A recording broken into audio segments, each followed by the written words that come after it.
Hello student, कैसे हो? सब बढ़िया। चलो आज हम शुरू करेंगे। सब्जेक्ट है हमारा साइंस। चैप्टर नंबर था हमारा, क्या है हमारा चैप्टर नंबर 6। उसी के बारे में डिस्कशन करेंगे और आगे थोड़ा सा क्वेश्चन के समझने की कोशिश करेंगे। रेडी? चलो, अब मैं क्या बोल रहा था आपको कि हमें क्या डिस्कशन करना था। लास्ट टाइम हमने ब्लड सर्कुलेशन के बारे में बात की थी और उसी टॉपिक के थोड़े से आगे बढ़ाएंगे। Ready? What happens if blood vessel develops a leak. क्या होगा अगर ब्लड हमारा लीक हो रहा है तो ब्लड वेजल क्या करेगी? What happens when are the injured and start bleeding. और क्या होगा जब हम इंजर हो गए, हमारा ब्लड ब्लीडिंग स्टार्ट हो जाएगा तो हम क्या करेंगे? देखते हैं हम लोग। If in the situation when we are injured we started bleeding. अगर हम कहीं जगह पर इंजर्ड हो जा रहे हैं और उसी के कारण हमारे खून बहने लगता है, this bleeding is stopped by the clotting mechanism. यानी कि ये ब्लीडिंग को स्टॉप करने के लिए क्लॉटिंग मैकेनिज्म होता है। क्लॉटिंग मैकेनिज्म यानी कि वो जो ब्लड होता है वो गाढ़ा होता है और वो जम जाता है। Generally the excessive bleeding would lead to a loss pressure resulting in the reduction of the elementary of the pumping system। क्या होता है अगर ब्लड ज़्यादा बहने लगता है तो ब्लड हमारे बॉडी के अंदर जो प्रेशराइज होता है, ब्लड में प्रेशर आता है ना, तभी सर्कुलेशन बढ़ता है। जब ब्लड हमारा बाहर निकलने लगता है तो अंदर से जो प्रेशराइज होता है ब्लड का वो कम हो जाता है। उसके रीज़न से ब्लड निकलना धीमे धीमे बंद हो जाता है। पर कैसे? जब बहुत सारा खून बह गया होगा तब। To avoid this the blood has, ready? आ रही बात समझ में कि क्या बोला है? To avoid this, the blood has a platelet cells which circulate around the body and plug these leaks by happening to clot the blood at the point of injury। यानी कि जो भी इंजरी होगी, to avoid this blood is platelet cell, to avoid this the blood has a platelet cells, और blood है वो प्लेटेलेट circulation around the body, यानी कि ब्लड है वो पूरी बॉडी में सर्कुलेशन बनता है, वो तो आपको पता है। और plug this leaks by helping to clot the blood at the point of injury. यानी कि जो हमारा जो सेल्स होता है वो सेल्स जल्दी से कहाँ पहुँचता है? जब जहाँ पर हमें इंजरी होती है वहाँ से सेल पहुँच के उसको क्या करता है? ब्लड को सूखने के लिए मदद करता है। ब्लड वहाँ क्या हो जाता है? जाम हो जाता है। वहाँ ब्लड जाम होएगा यानी कि वहाँ से खून निकलना अब बंद हो जाएगा। ऐसी पोजीशन होती है तो आप देख सकते हो इस पे। फिर भी इसमें किसी को अगर डाउट रहे तो बोल देना। ओके, चलो अब इसके बाद का topic, what is a lamp. Lamp क्या है? How is form and transport, state the function for it. Lamp क्या है? Ready student? What is a lamp, how is form. Lamp क्या है, वो कैसे फॉर्म करती है, and transport, state the function of it, वो समझाना है। वो लैंप एक इम्पोर्टेंट टॉपिक है, ध्यान रखना। Lymph is a colourless fluid involve in the transportation.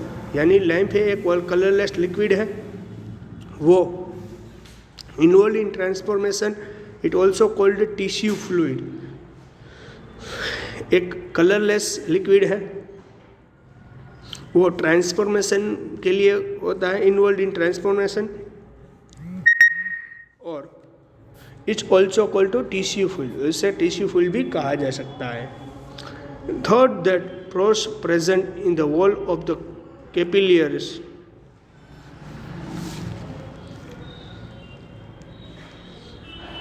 वो कैसा होता है? Third, the pores present in the wall of the capillaries, some amount of plasma, proteins and student। तो क्या होता है? The pores present in the wall of the capillaries, some amount of plasma, वो कैपिलियर्स की वॉल में present रहता है। Ready, वो कैपिलियर्स की वॉल में भी प्रेजेंट रहता है। रेडी, आई बात समझ में क्या बोल रहा हूँ?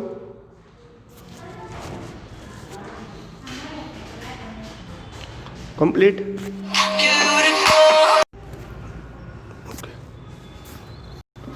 Ready student, blood cells escape into the intraocular space in the tissue from the limb of tissue fluid, यानी कि वो क्या आता है, blood cells escape into intercellular space, वो इंटरसर्कुलर स्पेस होती है इन द टिश्यू की इंटरसर्कुलर स्पेस होती है and space in the tissue from the lymph और tissue fluid. Lymph is similar to the plasma of blood but contains less protein. Lymph is similar to plasma of blood. Plasma of blood होता है, उसी तरीके lymph होती है, but contains less protein, और उसके अंदर प्रोटीन की मात्रा कैसी होती है एज कम्पेयर टू प्लाज्मा के हिसाब से लाइम्फ के अंदर प्रोटीन की मात्रा कम होती है। आ रही बात समझ में? ये रेडी? ओके चलो, good. lymph drains into lymphatic capillaries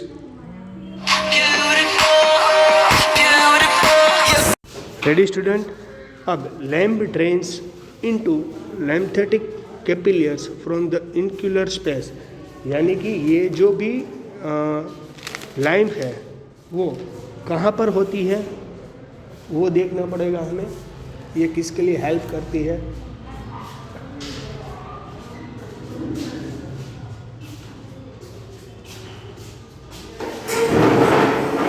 ये lymph होती है, वो कहाँ मिक्सअप होती है? तो lymph होती है, lymph drain into lymphatic capillaries from the इंट्राocular स्पेस, और lymph ड्रेन्स होता है वो lymphatic capillaries के अंदर स्पेस के अंदर होता है, which joint from large lymph vessel. वो बड़ी बड़ी लाइम्फ के अंदर वेजल के अंदर कैसा होता है, मिक्सअप हो जाता है फाइनली, और वो बड़ी वेजल में एक लार्ज वेनिस बनाती है। Ready? Function, lymph carries desired and absorb the fast from the intestine। वो ये मोस्ट ऑफ कहाँ होती है? इंटेस्टाइन के अंदर होते हैं। ये क्या करती है? Carries digested and absorb fat from the intestine. Fat जो हमारा इंटेस्टाइन होता है उसके अंदर फैट एब्जॉर्ब करती है, डाइजेस्ट के लिए हेल्प करती है। ये सब मेनली ये वर्क करती है क्या, किस में होती है? इंटेस्टाइन में। रेडी? सेकेंड ये होता है कि it drains access fluid from intercircular space back into the blood।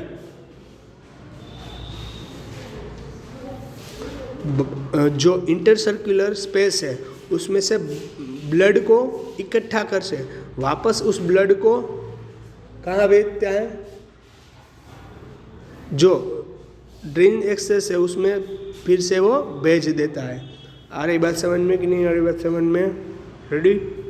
Doubt है इसमें किसी को? कुछ नहीं ना? अगर डाउट तो बोल देना। रेडी?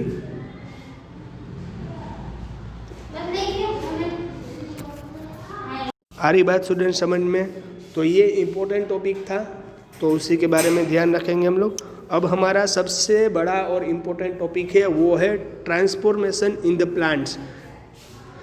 ट्रांसफॉर्मेशन ह्यूमन के अंदर तो हमने समझा, प्लांट के अंदर कैसे होता है। Why a proper system of transformation in essential in plants कैसे आता है? प्लांट्स के अंदर ट्रांसफॉर्मेशन के लिए पूरा एसेंशियल कैसे होता है, पूरा एक सिचुएशन कैसे होती है कि ब्लड के अंदर यानी कि ट्रांसफर हो सके। रेडी? देखते हैं अब। प्लांट्स आर ऑटोट्रोपिक, आपको पता है प्लांट है ऑटोट्रोपिक है। They take in the simple substance in the form of inorganic compound from their environment. वो अपना फूड की रिक्वायरमेंट है वो इन्वायरमेंट्स में ही कन्वर्ट कर लेती है, उसमें से ही, और इनऑर्गेनिक कंपाउंड्स में से लेती है। रेडी, इजीली हो जाता है। CO2 is taken from the atmosphere by leaves from photosynthesis effect. वो कार्बन डाइऑक्साइड एब्जॉर्ब करता है। CO2 is taken from the atmosphere, carbon dioxide वो एटमॉस्फेयर में से एब्जॉर्ब कर लेता है, और वही कार्बन डाइऑक्साइड वो क्या करता है, वो जो एब्जॉर्ब किया होता है वो पूरे फोटोसिंथेसिस इफेक्ट के लिए यूज़ होता है, और उसी के रीज़न से उसको क्या मिलती है, एनर्जी मिलती है। Ready, from a soil raw materials like NP and other substances are absorbed by roots। क्या होता है, जो सॉइल होती है उसको ज़्यादा, उसको तो जो फोटोसिंथेसिस में से जो क्या मिल गया, कार्बन डाइऑक्साइड मिल गया, वो उसके प्लांट्स को चलाने के लिए, उसकी बॉडी को चलाने के लिए हेल्प करेगा, पर उसे कई सारे फॉस्फोरस, नाइट्रोजन, ऐसे कोई ऑर्गेन्स भी चाहिए, और उसे ऐसे कुछ सब्सटेंस भी चाहिए। तो वैसे सब्सटेंस उसे कहाँ मिलेंगे, फ्रॉम सॉइल रॉ, यानी कि रॉ मटेरियल्स है वो उसको सॉइल यानी कि ज़मीन में से मिलेंगे। And other substance are absorbed by roots, और अदर सब्सटेंस है वो एब्जॉर्ब कर लेगी। आ रही बात समझ में, कई सारे जो उसको उसकी हेल्प करते हैं, उसको वो अपनी ज़मीन में से ही निकाल लेंगे। Ready, if the distance between the soil contain organs and chlorophyll contains organs are small, energy and raw materials can easily diffuse to the all parts of the plant body। अगर मैं क्या बोल रहा हूँ, अगर प्लांट्स का जो difference उसके ऑर्गेन्स होते हैं उसका और सॉइल का डिस्टेंस अगर कम रहा तो एनर्जी ट्रांसफॉर्मेशन होने में कोई ज़्यादा टाइम नहीं लगेगा। यानी कि फॉस्फोरस है, नाइट्रोजन है, वो सब जो भी एटम्स है उसको प्लांट्स पर पहुंचने के लिए ज़्यादा टाइम नहीं लगेगा। अगर जो प्लांट्स होते हैं उसका ज़मीन से डिस्टेंस अगर ज़्यादा हुआ तब उसके लिए स्पेशल केसेस यानी स्पेशल ऑर्गेन्स होते हैं जो उसको पहुंचाने में हेल्प करते हैं, जो एनर्जी पहुंचाने के लिए हेल्प करते हैं। Ready, but if the distance become large then diffusion process will not be sufficient। अगर डिस्टेंस लार्ज हुआ, अगर ज़मीन से उस प्लांट्स का डिस्टेंस ज़्यादा रहा, तब ये जो but if the distance become large then diffusion process, diffusion process है वो इससे ख़त्म नहीं होगी। उसके लिए उसको कोई सारे डिफरेंट क्या होगा, उसको डिफरेंट ऐसे हमारे के लिए श्वास लेने के लिए एक नाक की ऐसी नॉइज़ होता है, वैसे उसको ही भी ट्रांसफॉर्मेशन के लिए कुछ नए पार्ट्स होंगे। Ready, so it's higher plants to provide raw material in leaves and energy in roots और proper transaction system is essential. अगर बड़ी प्लांट्स हुआ, बड़ा प्लांट्स हुआ तो उसको एनर्जी प्रोवाइड करने के लिए डिफरेंट क्या आएंगे, वे आएंगे। प्रॉपर ट्रांसफॉर्मेशन सिस्टम एनालिसिस होगी। आ रही बात है, प्रॉपर ट्रांसफॉर्मेशन सिस्टम होगी यहाँ पर कब, जब अगर प्लांट्स बड़ा है तब। रेडी, अगर छोटा है तो इजीली हो जाएगा। वो आप देख सकते हो कि हमारे घर पर जो हम प्लांट्स लगाते हैं वो छोटे होते हैं, पर समझ लो कि बहुत बड़ा प्लांट्स होता है, उसको हम इजीली उसके अंदर से नीचे से एब्जॉर्ब कर लेती है, पर हम छोटे प्लांट में हमें वाटर देना पड़ता है। रेडी, पर बड़ा प्लांट होता है वो अपने आप वाटर को ज़मीन से एब्जॉर्ब कर लेता है। आ रही बात समझ में? तो यहाँ पर इस टॉपिक को मैं आज इतना ही रखता हूँ। बाद में जो भी टॉपिक आएगा उसके बारे में डिटेल में समझाऊंगा। आज का टॉपिक ज़्यादा इंपॉर्टेंट नहीं था पर समझने के लिए ज़रूरी है। ओके, चलो, good bye and take care.